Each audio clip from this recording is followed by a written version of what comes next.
So anyway, we'll see what happens. There's going to be QE3 no matter what. I've been saying that all along. Printing more money, folks. That's why we need to continue to acquire real money, as they're just going to keep printing paper. Money printing. I mean, just like James Sinclair says, it's QE to infinity. We're about to have some huge quantitative easing, inflationary money printing, in my opinion. I believe that's why they've been holding down gold and silver. They've been holding down gold and silver because they know there's going to be some huge event of money printing coming up. So rather push down the real money before it runs up than to leave it up here and have it run higher. So here comes Ben. Wait, is that him there? Wait, where is he at? I hear him. Well, I don't see him right now, but he's going to continuously come.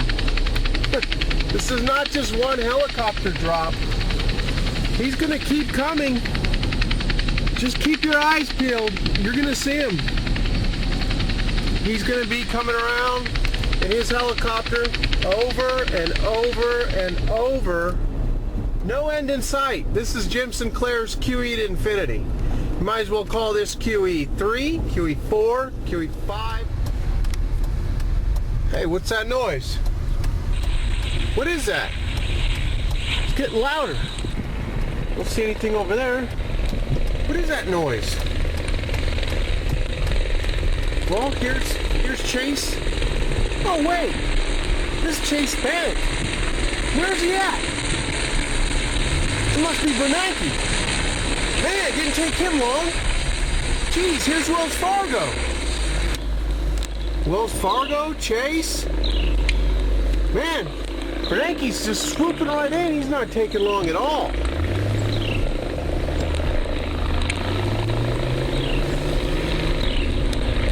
Wells Fargo? Wow. He's just swooping right in. Announced QE4 today, and boom, he's already flying around. Can't believe it. I can't see him though. I told my son that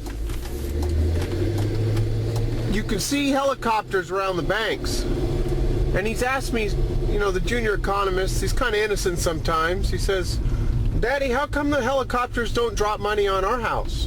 I said, well, that's not the way it's designed, son. That's not the way things are planned, you see. We get to pay for what's happening through a hidden tax called inflation and through a devalued dollar, losing purchasing power of the currency that we use. That's why we acquire physical metals, silver and gold. So what's being done is not to our benefit. So today we had QE4 announced. We're in uncharted waters. I mean, there's never been this much money printed. The monetary base is 2.7 about. It's going to head past 3 trillion, on its way to 4 trillion. As they said that they're now tying the amount of $45 billion in treasury purchases each month going to be tied to the 6.5% inflation rate. Unemployment rate. So they're tying it to the unemployment rate, and until unemployment gets to 6.5, which could be years, they're going to be printing up $45 billion a month to buy treasuries, which is convenient because the Treasury needs somebody to step in and buy all the treasuries.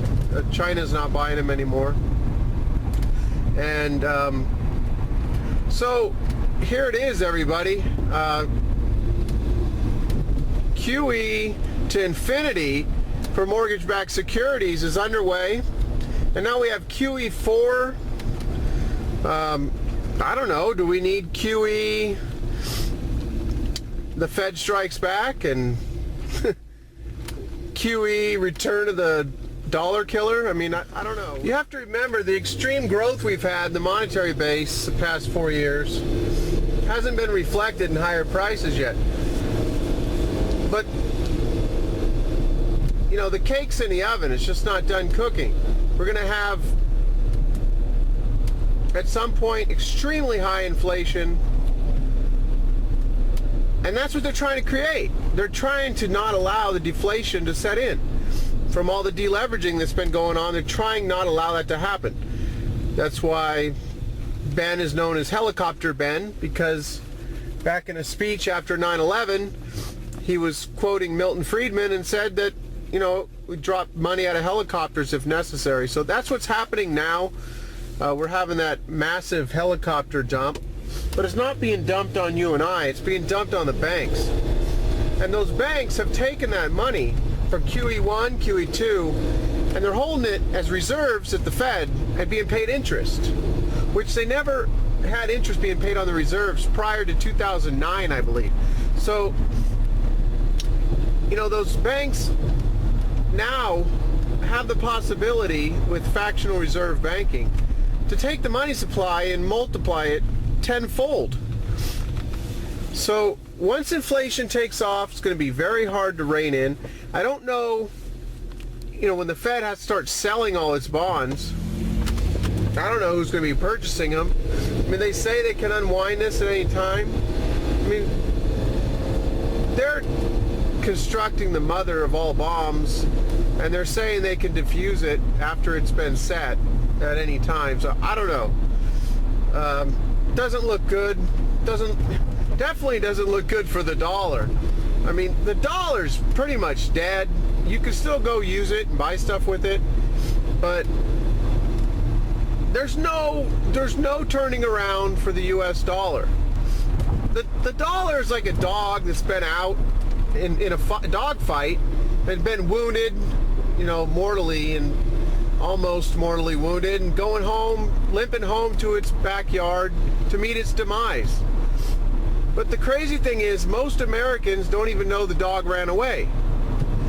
And unfortunately, the announcement of QE4 today and $45 billion of printed money every month to keep the system alive will not make it across most Americans' screens or monitors or whatever they're doing tonight, and they won't even find out about it because it doesn't have anything to do with football or Hollywood, and that's just the unfortunate truth.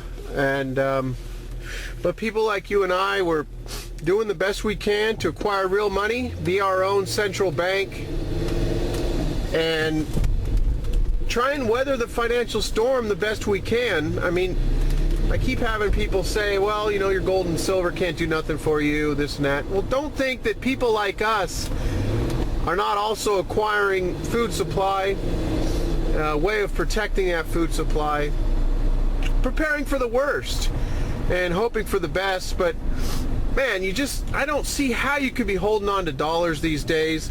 Not with $85 billion being printed up every month by the Federal Reserve from this point until who knows when.